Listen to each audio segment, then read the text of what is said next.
All right, let's jump right into it. Thank you, everybody, for attending episode 18 in Let's Talk Recruiting. Today's topic is how to have recruiting conversations with CEOs.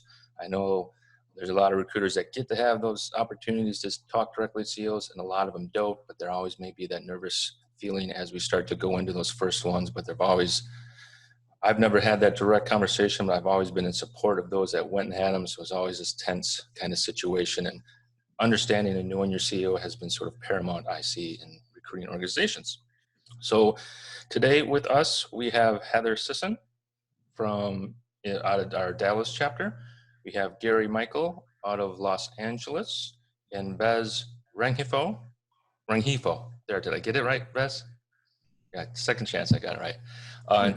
Today we're going to really get into those conversations and some details around having those conversations and keeping them ongoing. We do have some input from the attendees. Hopefully we'll be able to get to here towards the end. But for all the attendees, if you do have any comments or questions, please put them in the chat and we'll hit those as we go along. So with that said, Heather, we're going to jump over to you real quick. Heather, who is with Bottle Rocket. I think that's a great company name that reminds me of a kid and having bottle rocket fights with my neighborhood buddies. So bring back some memories. I would say that embodies our culture as well.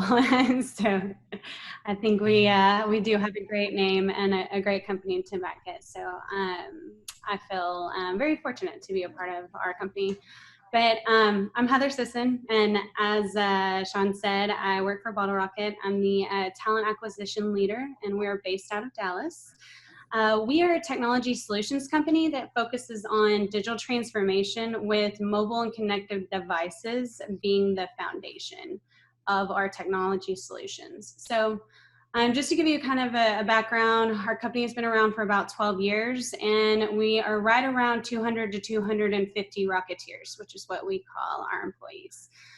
So we're right there in that scalable stage, and have been experiencing a lot of exciting things over the past few years. Our talent acquisition team typically hires the gamut of spinning up software delivery teams, such as mobile, web, middleware engineers, meaning Android, iOS, web, product management, project management, QA, account management, experience architects, visual designers, business strategy, and more. So with that, I'll transition into our topic today. And as Sean said, how to have recruiting conversations with our CEOs. So a key item that I feel is valuable when having those recruiting conversations with the CEOs is spending time with your CEO to create empathy, work towards truly understanding what makes him or her tick, what are their drivers, and what keeps them up at night. So now, just to clarify, I do believe data should always be the foundation of your conversation and always be in your back pocket when you are talking to C-levels across the board. That being said, I've found that combining both data and the human element can take it to another level. So I'm lucky that our CEO and our founder is very involved with our culture. He is very much a people person, transparent, and passionate. So that gives me insight just by listening to him talk. And we all understand his story, his personality, and things along those lines. So I get that in my back pocket just by being a part of our company. So in that, a small trick I have in supplementing that human element is, and I understand, and I say that with the human element, we're all running so fast that getting the mushy-gushy stuff and getting to sit down with your C-levels and having those conversations can be challenging. So that's why some of the tricks of sitting down, and anytime we have our what we call state of the rocket, so that would be going through financials, what's going on in our company. I'm writing down quotes, any positioning or anything that comes out of any of our C-levels' mouths. I'm using that exact quote and that exact positioning the next time I speak to them.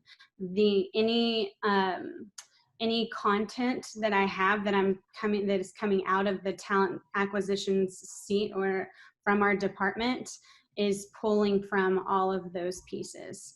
So not only does that give us our C-levels perspective, but we use that in our recruiting efforts. We use our CEO's story, his voice, and how that impacts is how others see him, how others speak to him, how he sees talent acquisition and our company and our culture all being one and having that one voice. So kind of creating that human element all across how we recruit in, how we listen, how we kind of pull in from all aspects is one of those elements that I use. So quickly on that note is one of our values is serving the user, and it's a high value for our CEO. So how we also spin that is we use a lot of user experience elements within our talent acquisition. So we do empathy maps, journey maps, in any project or situation that we might be looking to enhance. Example, I used this when I was asking for a new ATS system. And so by doing that, you're able to pull in how that impacts any new candidates coming in, how it impacts the hiring managers, how it impacts our business, how it impacts the Rocketeers and how they interact with us.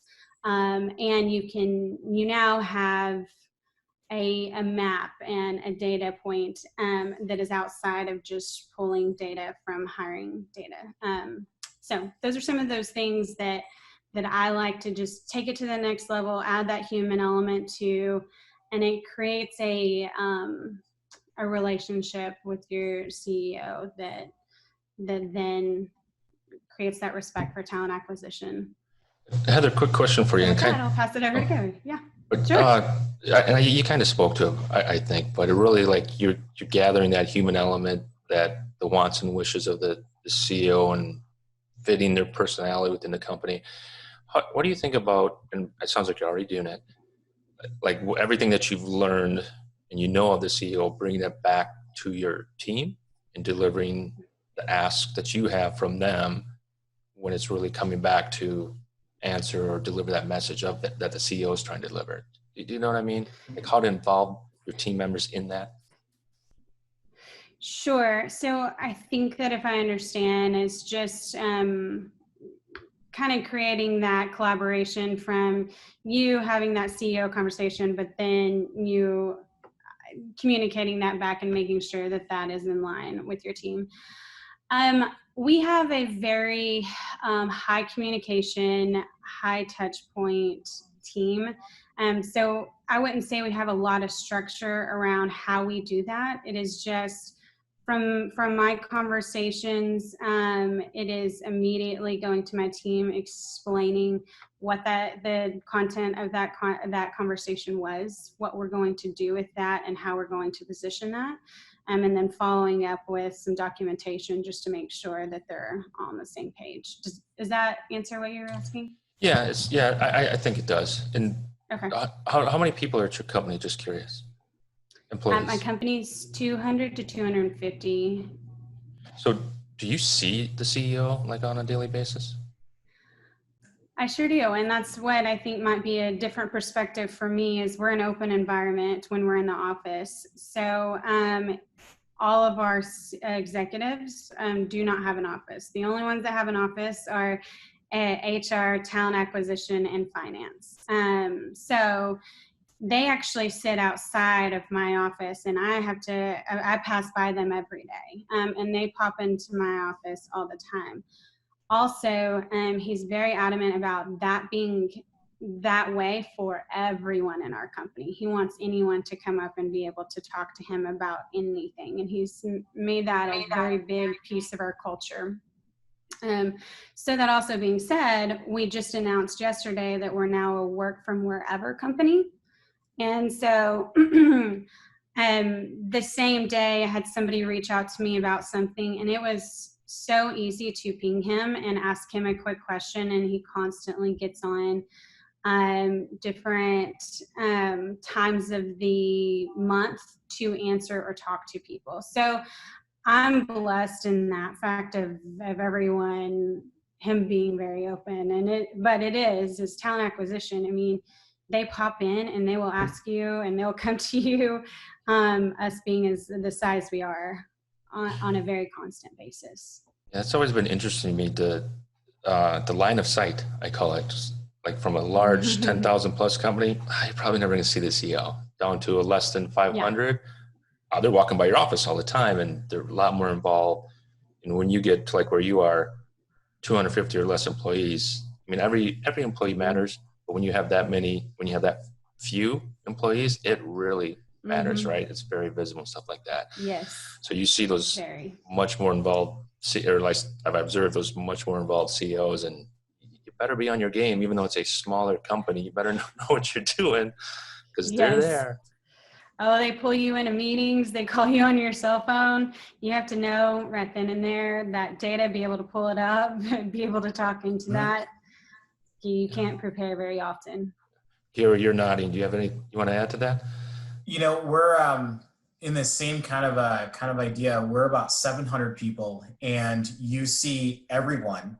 The CEO in our company is the only person who has an office, and so when you get that time, you got to use that time. And I call it the drive-by. There are many times I've been sitting at my desk on my computer doing something, and Dan pops right over and he's like, "Where are we with this?" And you got to drop everything, but you got to be ready for it, because it's a situation where the hiring manager can come to you and you can be like, "Hey, I need a second." But I know when our CEO comes in, he's got about 35 seconds or a minute before his next meeting. So when he wants an update, he wants an update. I've had to learn that it's okay to say, "I don't know right now. I'll get right back to you." But as I've filled more recs for him over the last couple of years, I know when the questions are coming now. And part of that is just kind of building that relationship and being able to be like, I don't know what you're asking me for, but it's really interesting when it's not an email. It's either a phone call after 5 or a text message, and you're on. So you're exposed, your group's exposed, your processes are exposed. And when you're hiring folks to be on the leadership team, you know that they are going to talk about their recruiting experience with everyone in the room. So you've got to take your game from here to here every single time. And you're only as good as your last rec, is what I always say to my team. And so we just, before this call, I just closed out a chief engineer reporting up to the CEO. And it was him and I texting this morning about 6:30 in the morning. And it was just like, okay, this is happening and we're doing this. So having that level of organization is key, but you always have to be ready with those types of situations. Yeah, I can say with us, we had an executive we were trying to close. And so our CEO took that candidate on a tour of our office. He wanted to have that interaction and to help close that executive. And so as he was talking to him, he said a couple of things, and he said, "You know what, your talent acquisition already told me all of these things. I've had a wonderful experience." And so he came back and came in my office and had all these great things to say. And that's kind of where I was going with when I was saying having that aligned one voice really ends up helping your relationship with your CEO because at our level of our size of company. Because it comes back to them. It almost goes from a quarterly meeting or a quarterly report to daily conversations. When it's that, it's just they're both important stuff, but it's like a different animal. I think when you got to be on every day, because when they can stick their head in at a moment's notice, knowing the numbers, knowing the situation, it's just. Gary, to your point, yeah, it's smart to say sometimes I don't know, we'll find out. But if it's every time, I don't know, well, it might become an issue, right? But to save those in your pockets, yeah. Excellent. Anything else, Heather, on that one to add? No, I was just thinking another a quick piece to that is that, as recruiters, we're all networkers. And for one thing that I have noticed as you were saying that is a lot of our experiences when we've had specifically executives come in and interview, we've had now 3 of them in the past year come back and they're now clients of ours just from their experience. They went to another company, they started there. And so it's along with that experience, but also it's it's just one of those, another piece to help with that relationship. Gotcha. And Dawn from the group is asking, how big is your team? My team, it's actually pretty small, depending. I would say we have a talent acquisition HR team. We're right around 5. All full life cycle? Yes. And you got a scheduling coordinator? We had an intern for last summer, but that's about it. So we're pretty roll your sleeves up team. Each desk is their own shop, I think. Sounds like. All right. Anything else to add, Beth, Gary, to that? No, I think they said some things that I would definitely have said in a smaller environment. Absolutely. You have to be on your A game when the CEO is always around and you can see them and be ready to pull out that report at a moment's notice. Excellent. Gary, let's sort of jump over to you and your item. Yeah, so my name's Gary Michael, manager of TA for Virgin Orbit in Long Beach. Been with Orbit for just 2 years now, and it's pretty exciting because I think where the company is going is all going to change here pretty soon.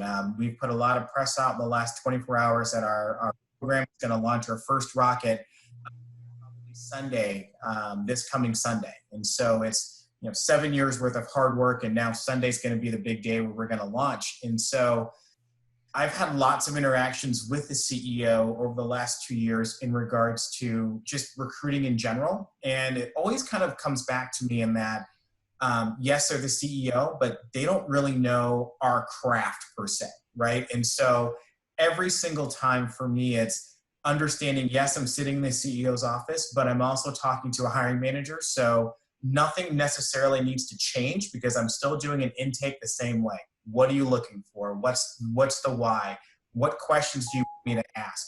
To Heather's point, I'm taking those words and that language and that energy, and I'm putting that into my phone screens, right? And I'm putting that into my my phone screens and also my intake sessions, and I'm going back to and saying, here's our candidate slate, here's what we're looking at.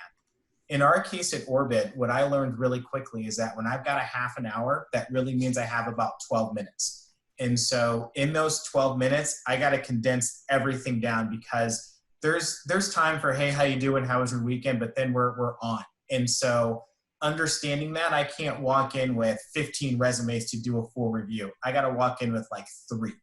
And those 3 better be rock star solid because I've seen him want to change on a dime and say, love the resume, love the write-up. Can we bring him in this afternoon?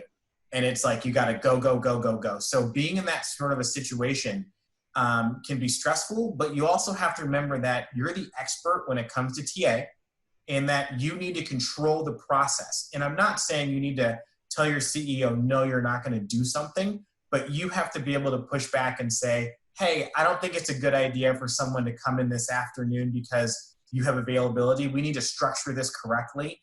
If you like all 3 candidates, let's bring them in back to back to back. I need you to block off your calendar. I need to know what the interview lineup's going to be, all those pieces. And a lot of times they'll kind of just go, oh, I didn't think about that because they don't do this every day. And so I think that's just really the most important thing is that we have to control it. And I'll even bring in members of my team sometimes when I go in to talk to our CEO to give them that exposure and that if I'm not here on a certain day, you need to be able to step in and go move forward with this. And don't be intimidated and scared, and not in a way of like, I can't do it, but you know your craft. That's why you're on the team. Go in there and lead with that and be able to give feedback and be able to push back when it's appropriate and give those options.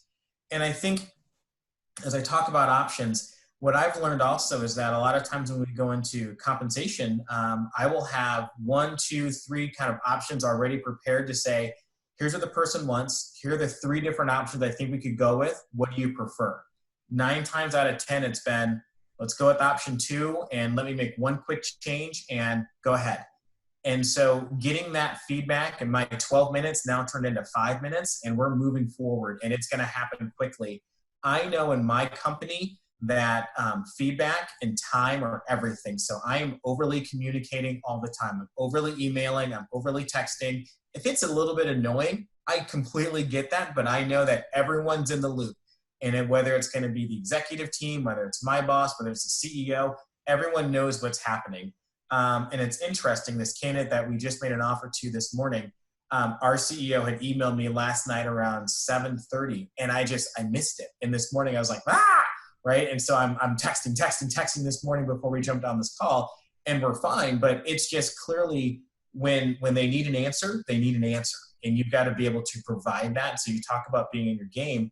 Now he can't walk over to my desk and say, hey, where are we at with X candidate? Now it's, kind of using technology, which we're all still trying to figure it all out, but we're still moving forward. So it's those pieces. But I think the biggest part of it is just knowing that it's the same conversation you're having with any other hiring manager. You just need to be in control of the conversation and your process, because they probably don't understand after you post a job what happens.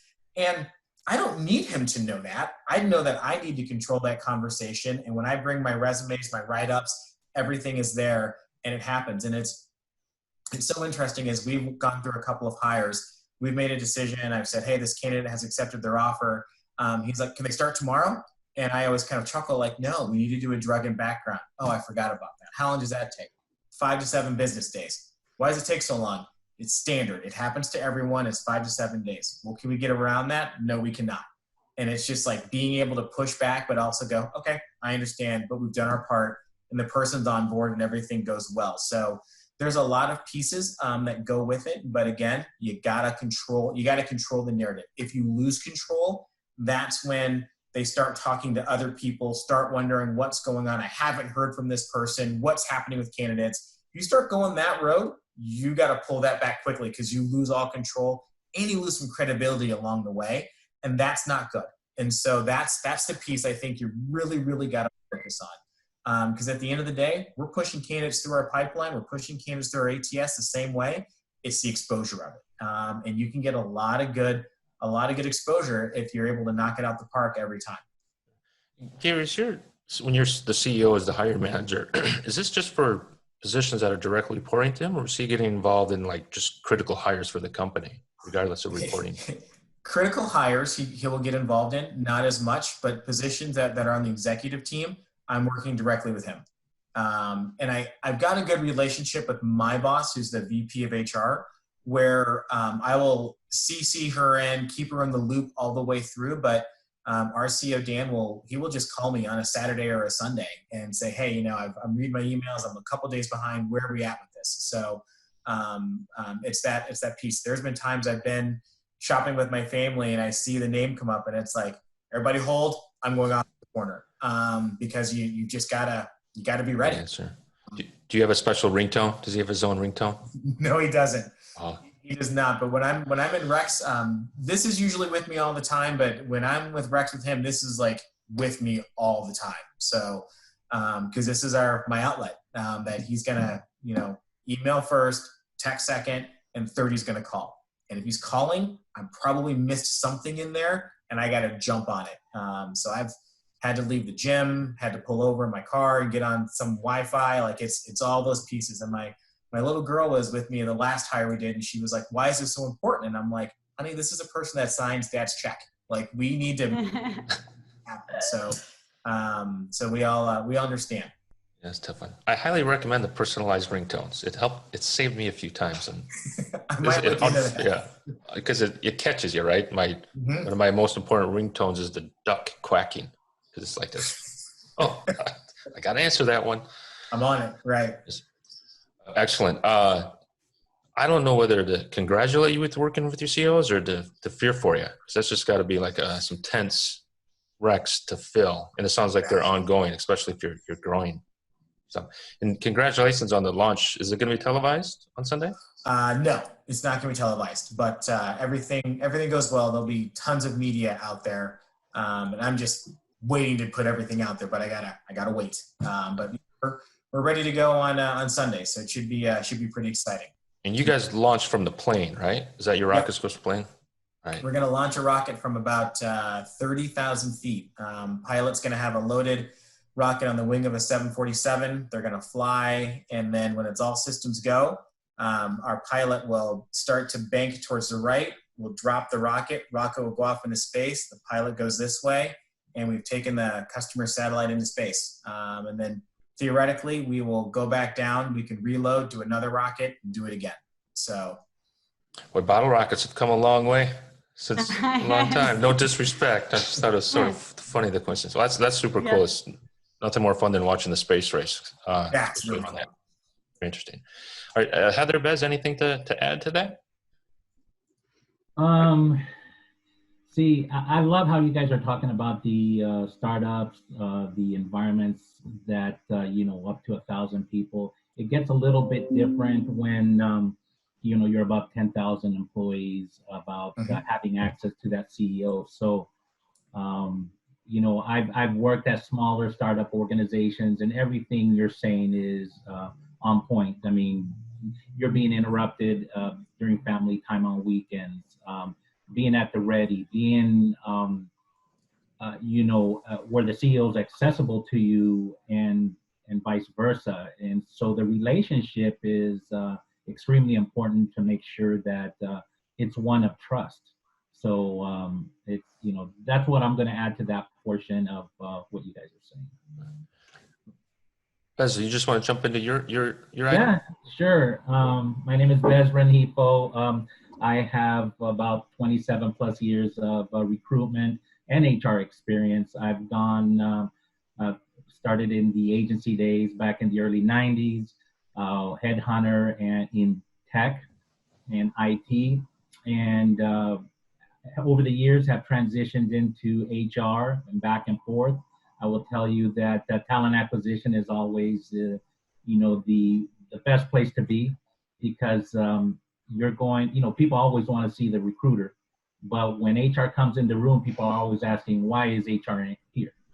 So I always revert back to my recruitment and my core skills in there. I'm gonna, I've been in healthcare and tech recently, and healthcare primarily the last 10 years, but I'm gonna go back, and I'm coming from an environment, let's say, of 15,000 people and above. And so I'm not even talking recruitment with the CEO when I'm have a meeting with him. The first thing I'm going to do is I'm going to understand that before I even show up to the CEO, I'm going to understand the business plan that covers the next 3 years with the focus of the upcoming fiscal year. And so you have to understand how does the budgeting cycle work and the planning. So I'm doing all my research before I show up. The next thing when I do show up to talk to the CEO, we're going to talk about the business plan, because, at this point, I understand their business plan. But my questions are going to be more around the sequencing of the critical path and what are some milestones. So we're talking about quarter to quarter. How is the CEO sequencing things in order to meet their business plan? And so once he's able to articulate that to me through some questions that I'm asking, and some note taking that I'm doing, and some awesome listening that I hope I'm doing, then I'm gonna, be able to be able to go to the next phase of how I communicate with them. But one of the steps that I put down when you asked us, hey, what was the, how do you talk to CEOs? Sometimes you are involved in with the budget process, and sometimes you're not. Okay, so if you're not, you have to understand how that funding works and what events could impact your recruitment plan. So because those things happen. I mean, a plan. That's why these 5-10-year plans, while they're great, really a 3-year snapshot is probably as far as I'm going to look at, because even in those 3 years, things are going to change, but it gives you an idea. So then also what I'm going to do is, once I have all this data, and in regard to what Heather was talking about, data is your friend. If you're not looking at data and trying to scrub it, then you're missing an opportunity to paint an accurate picture to the CEO. Because that's what they need you there for, is to, hey, tell them the story that makes sense to the data that they have. So I'm going to give the CEO an overview of the talent demographics, because whatever needs they have, whatever business goals they're trying to reach, I need to know that and articulate the talent demographics, either at a local level, a national level, or an international level, because that's going to really impact the recruitment plan that we're going to lay forward, and also the funding that you need. Because sometimes when you're pulling demographic data and you need a certain type of skill set or type of person, those type of people may be limited in your area. And so now that's going to increase the cost, and you have to be able to articulate that and make sure that the CEO understands that you're not just trying to run up cost or not doing your job in controlling your budget. So obviously my next step is I'm going to just paint that realistic picture, give them, all the things that could impact that plan, and you have to put your business hat on, because, be aware of what's out there in the news, what's going on politically, what's going on legislatively that could impact what you do on a day-to-day basis. Because some of us, we do have to sometimes go out of the country and be involved in hiring people that have visas. And that's just the name of the game, especially if you're in tech. It's a competitive marketplace out there. And if you understand where that's going, in the current climate, then you're able to plan accordingly. Right. And then I guess, just make you have your contingencies plans in place, do articulate that, and then understand the analytics of the past years, and so you can have some future projections and your plan on point. And I will tell you, in regards to analytics, be careful about trusting the numbers you see. In most organizations, you have data that relies in different systems, okay? And sometimes I won't say sometimes, many times it's what I call dirty data. And so you have to scrub it, you have to manipulate the data to make it as clean as possible, pull it out, and then be able to tell your story. But do clean your data. It might tell you a different story. Bez, let me ask you a question. Like, when you do get that forecasted hiring projection, and if you can get 3 years, more power to you. It's too many places, it's hard to get the year's end. When you do get that, it comes back to you, and you sort of see these essentially unrealistic expectations when it comes to hiring. Like, let's say you need X amount of developers, to your point that it's hard to, you just can't go pick them off the tree. How are you handling this conversation when it's kind of like, hey, this isn't as easy as it looks, here's what's going to be needed on my end, on the recruiting end, if we want to hit these goals? Any recommendations around that, around kind of unexpected? Go ahead. Yeah, I think you have to be honest. I mean, you can't be afraid of the truth. If you're not able to push back and say, hey, I mean, I put it this way to them.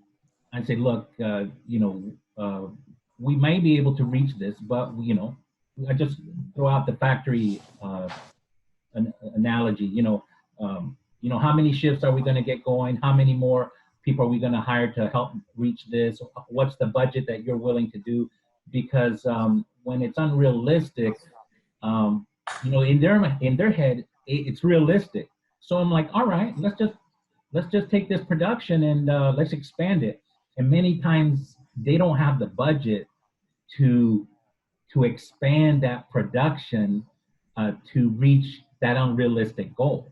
So they themselves will be able to, because you're putting a plan in place to reach a certain goal, they come back with an unrealistic expectation. So that means my plan has to be duplicated 2-3 times. That means that's going to increase the budget 2-3 times. Are they willing to do that?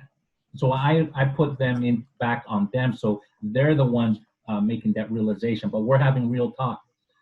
CEOs, they're not looking for yes and no people or yes people. They want someone who will challenge them, somebody that will speak the truth, because they're going to go on what you say.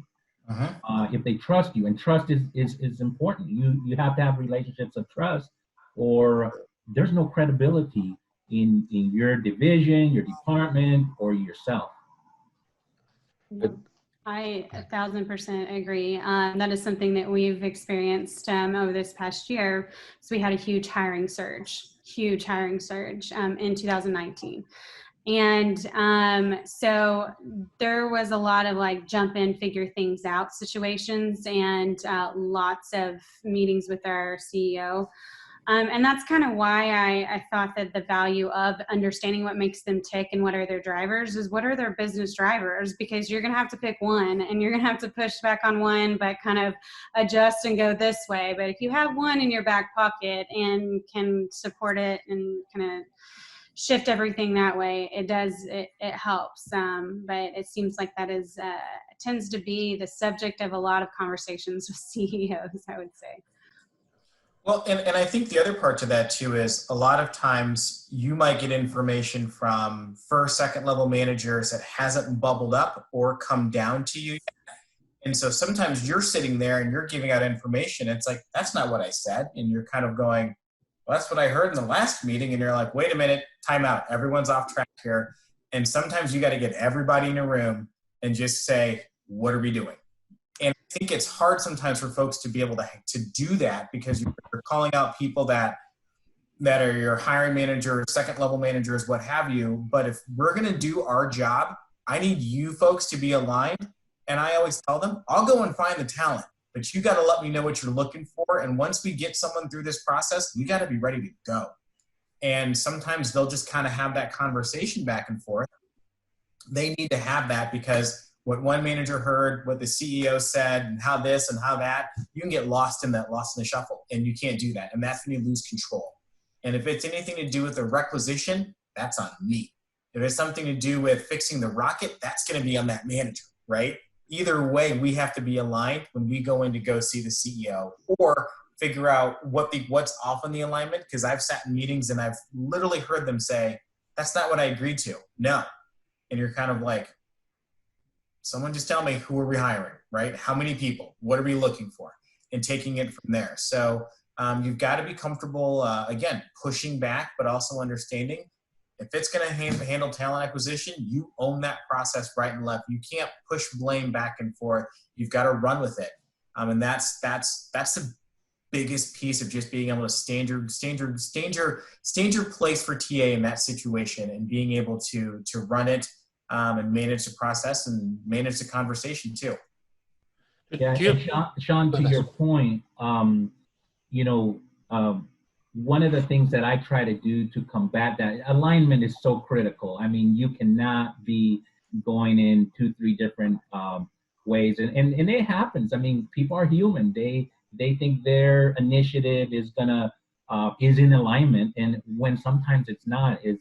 And that's why I try to get into, hey, quarter by quarter, what is the sequencing? Because remember, no matter, here's a problem. I need 50 people right now. Okay, if I hired 50 people, could you onboard them all at the same time? And then they start to have this, no, because, I would, take so long. And then they, so, I mean, there's these goals. I mean, in every part of the process in talent acquisition, if we're not aligned, it will be you and I and the team that will be up till midnight just trying to reach some unrealistic goals. Because if you wanted to hire 50 people and we came up with a strategy that's not only just us, it could be vendors and whatnot. We hired 50 people in 3 days, that were all hired in 1 week, and you're onboarding them, doing background checks. And, sometimes you don't even have that bandwidth. So alignment, to your point, Gary, is what I would say is critical, and that's why I try to sort of take care of that. at the top end of the conversation, because and even when you think you've taken care of it, it's like constantly communicating that throughout the whole year. Yeah. It's funny you put it that way, because I remember right as COVID was starting to become a very big deal, my CEO and I would weekly go through requisitions, right? And he wanted an update on every single rec, kind of what was happening, where we're at. And I got on the call ready to go through the recs, and he was like, stop, let's talk COVID. What are we going to do? And it was like, I'm glad we're having that conversation. And I was like, he's like, what are you hearing from your partners in TA across the country? And I'm like, people are going in a hiring freeze, things are slowing down, layoffs are coming, candidates that don't want to come into work, or candidates don't want to come into buildings, they don't want to travel. And you could see that process was starting. And from there, it was like, okay. And we really took a step back as an organization and said, everyone just needs to stop right now, right? Because we don't know what's happening and what's going on. But I was happy to be part of that, even when he just stopped me and was like, let's talk COVID. Let's just kind of put it right there. Internship program, offers that are pending, people that are new hires that are starting. And that turned into probably 4 or 5 meetings that same day, kind of clear your schedule. We're talking at 1 o'clock. So alignment is key. And to your point, before you started talking recruitment, you guys were talking COVID because it was an event that happened. And so if you had your head in the sand, you're not talking about the event and you're still going forward. But this is an important event. So looking outside of the walls of your company, these things have an impact because, now what's going to happen in the future? I'm predicting that there'll be parts of the workforce that won't want to come back into the office because they realize they can be just as effective working from home. And there's companies that are going to be totally, they're going to eventually get it, but those that get it first, they'll be able to compete for that talent, because the ones that don't want to come back into the office, they're going to find another employer who will let them work from home. Mm-hmm. Yep. So let me ask you this: when dealing with CEOs, there's the phrase "stay ahead of the game." Is it possible to stay ahead of CEOs, or is it basically a reactionary game? I think it's both. Yeah. I think it's both, because it's so situational. If I'm working a job rack, I can stay ahead. I can stay 2 or 3 steps ahead. If I'm working a new situation, COVID, there's no playbook. So we've got to figure it out. If I'm working with a confidential termination that's coming and we want to backfill immediately, I can stay 3 steps ahead of that, right? But if something happens catastrophically to our rocket or to our program, there's no playbook for that. So it's that fine balance of kind of figuring out where do you need me to be. And I've realized in my career that it is definitely okay to call in help when you need it, and to say, this is more of an onboarding. This is a comp and benefits. I'm not the person, but I'm going to get you an answer and we're going to come together. And I think sometimes HR people kind of think it's all grouped together, but that's out of my wheelhouse. I'm not comfortable, but I'll get the right folks in there. And being humble enough to say that, because you don't have to have the answer every time. And just saying, I don't know, but I'll find out. And good leaders typically don't have all the answers, but they're very good at asking questions. Mm-hmm. Mm-hmm. That's sort of like another general state of mind to have, is like, you don't have to have those deep dated conversations with CEOs when you go have it, but when they ask that question, be ready to get it. If you don't have it, get it quickly type situation. Where I've worked with a VP of recruiting who's still hiring through all this, and we do reporting. He's like, I don't use your data and reporting all the time, but I sure like having it when I need it. So he knows where to go and get it and stuff like that. So it's interesting. We've actually had some pretty in-depth questions from the Q&A. Enough where I think, hey, that's another session. And I know we're at the 45-minute mark. Yeah, we're going to probably circle back with some of these questions. We got the Q&A in the chat in here. They're pretty depth. We could keep talking for another hour, I think. I don't want to do that to everybody. I do appreciate if there's anything that no worries. Apologize. Hit mute, Gary. It's called real life. Yeah, my dog started barking in there early. I'm like, uh-oh, I hope that doesn't happen. All right, does anybody have any last thing to add? I would say that be open to, when you have these CEO conversations, to also go have conversations outside of the walls, not only to your colleagues and other people in the industry, but a resource a lot of people don't tap into is the workforce development boards. There's resources there. There's money available if you need to retrain your workforce.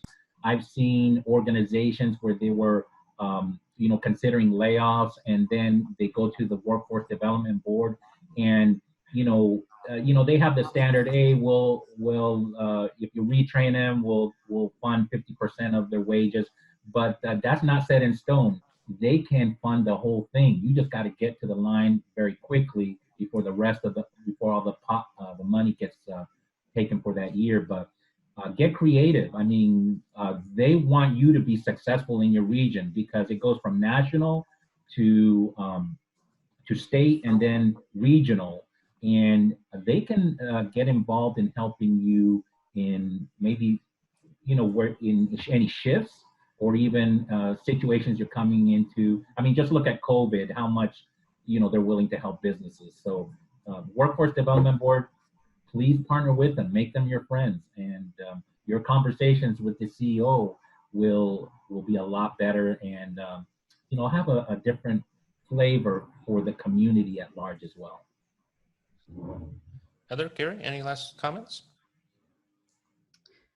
I would say I think a lot of questions were around data, and we've somewhat talked about how to supplement the data, but there's data from, as Beth said earlier, but I think good ones to always look at and have in your back pocket are obviously hiring trends over the years, diversity and inclusion numbers, your plans, and also I'd say hiring peaks, planning for hiring peaks and using that data, and then efficiencies. So how are the timelines and efficiencies impacting our cost on our company? Things along those. Always bringing it back to the cost of the company, and efficiencies tend to be that bridge and that for the gap in that conversation. Yeah, to add to that, getting year over year quarterly based numbers to be able to show trends, that seems like really a keen thing from the top level people. They want to see, hey, I just don't want to see what it is now, but what has it been, and is it going up, is it going down, good or bad? And then if they want to drill down in that deeper data, trend lines are always seem to be important. Gary? Yeah. Sorry. I was just gonna add one more thing. Oh, go ahead. Sorry, Gary. I was just going to say the quick equation of what you're saving versus using your in-house team versus your external vendors. If that's not something you don't have in your pocket, you definitely should. I think that's one of the first things in talent acquisition that we should always have, especially with our CEOs. Would you say that's a matter of pride, being able to decrease the, yeah. Of course. Yeah. All right. Gary? I would say build relationships that go around your CEO too, the executive team, because that's going to the VP, the other leadership. The CEO is the final voice in a sense, but building that connection, building that relationship around only helps you elevate better when you've got the respect of the executive team. And sometimes those are the harder relationships because they're ingrained in their business. They know every single thing. But when you've kind of got their check mark, and you go to your CEO, you've got the background, right? You kind of have your team together to work with you. So don't focus solely on that one person, the entire team, because I guarantee you they all talk all the time. And if they have a bad experience and the CEO's having a great experience, what's going on in between here, right? So you have to know that, and know that when you're bringing somebody onto the team, be comfortable also in those relationships saying, I don't think this is going to work out, and here's why. And be able to talk through that. If you have those relationships, they're going to have a lot of respect for you to say, I appreciate your feedback. They may not go with what you want to do, but at least you had your voice and at least it was heard. And I find that people are going to respect that 10 times more than just someone saying, okay, or just saying, yes, I'll do it. Because, and I think we've all seen this, interviewing with your recruiter, and then they put on a completely different face when they interview with somebody else. And you're kind of like, something's not right here. No, you need to show me the same level of respect across the board. Be prepared to talk about that. And I've done that before, and I've had executives say, we're not moving forward because I don't like that. So, but you got to have the relationships too. So. Excellent. All right. Well, hey, thanks everybody for coming and talking about this. I know this is sort of an interesting topic and can be touchy in some situations dealing with the top boss. So I appreciate it. Thought it was a great conversation. Apologize for going long, but these conversations keep going well. So with that said, enjoy the rest of your day and enjoy the rest of your week. And thanks for coming. Appreciate it. Thank you. Thanks, Sean. Bye-bye. Thank you. Thank you all.